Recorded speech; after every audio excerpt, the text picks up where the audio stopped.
आज सावरकरांची जयंती आहे आणि योगायोग असा आहे की आज ईद सुद्धा आहे. काही दिवसांपूर्वी नेहरूंची जयंती होती. भारतीय लोकशाहीचं हेच बलस्थान आणि कॉन्ट्राडिक्शन आहे की इथे इतिहास, धर्म, राष्ट्रवाद आणि राजकारण हे सगळं एकाच वेळी जिवंत असतं. शालेय अभ्यासक्रमामध्ये आपण स्वातंत्र्यवीर सावरकर असं शिकलोय. त्या नावामागे आदर होता आणि तो आदर त्यांच्या रिव्होल्युशनरी कॉन्ट्रीब्युशनसाठी, काळ्या पाण्याच्या शिक्षेसाठी, साहित्यिक योगदानासाठी आणि हिंदू सोशल रिफॉर्ममधील भूमिकेसाठी होता. पण हेही तितकंच खरं आहे की सावरकर इतके तीव्र पॉलिटिकल कॉन्फ्लिक्टच्या केंद्रस्थानी याच्या आधी कधीच नव्हते आलेले.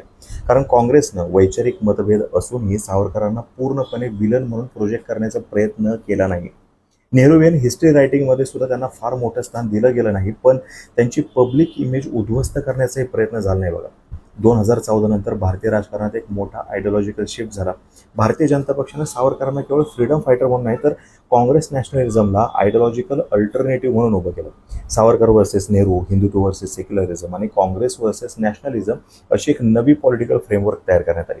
आणि या प्रक्रियेमध्ये नेहरू, गांधी आणि काँग्रेस नेतृत्वावरती सातत्याने ॲग्रेसिव्ह क्रिटिसिझम करण्यात आलं आणि त्याला पॉलिटिकल काउंटर म्हणून मग विरोधकांनी सावरकरांच्या पॉलिटिकल लिगसी आणि आयडिओलॉजिकल पोझिशनची अधिक आक्रमक चिकित्सा सुरू केल्याचं आपण बघतो. याच काळात सावरकरांच्या मर्सी पिटिशनचा सुद्धा मुद्दा नॅशनल डिस्कोर्समध्ये आला बघा.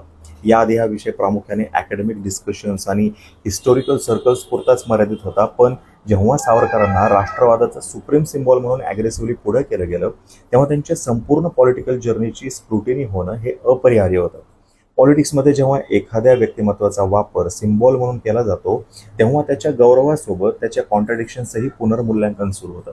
इतिहासकार असं सांगतात की भारताचा स्वातंत्र्य लढा हा अनेक विचार प्रवाहांचा संगम होता.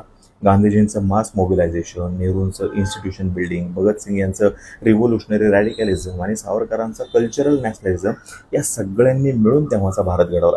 पण आजच्या हायपर पोलराइज पॉलिटिक्समध्ये हिस्ट्री हा अकॅडमिक सब्जेक्ट कमी आणि पॉलिटिकल वेपन अधिक बनत चाललेला आहे. सगळ्यात मोठा विरोधाभास म्हणजे ज्या राजकारणानं सावरकरांना नॅशनल मेनस्ट्रीममध्ये सर्वात ॲग्रेसिव्हली पुढे आणलं त्याच राजकारणानं त्यांच्या आयुष्यातील घडामोडींना नॅशनल डिबेटच्या केंद्रस्थानी सुद्धा आणलं आणि त्याच्यामुळं आजच्या दिवशी सावरकरांवरती होणारी टीका ही फक्त इतिहासाची रिॲक्शन म्हणून पाहता येणार नाही, त्याच्या पलीकडे जाऊन पाहावं लागेल. आणि कदाचित हेच BJPचं सगळ्यात मोठं पॉलिटिकल मिसकॅल्क्युलेशन ठरले गेल्या काही काळामधलं. कारण की सावरकरांचा गौरव करता करता सावरकर हे टीकेच्या केंद्रस्थानी कधी आले हे त्यांना सुद्धा समजलं नाही. तुमचं या संदर्भात काय मत आहे हे खाली कमेंट बॉक्समध्ये नक्की सांगा. आणि आपलं हे इंस्टाग्रामचं चॅनल आणि यासोबत फेसबुक इथं दोन्ही ठिकाणी आपल्याला फॉलो करा. थँक्यू.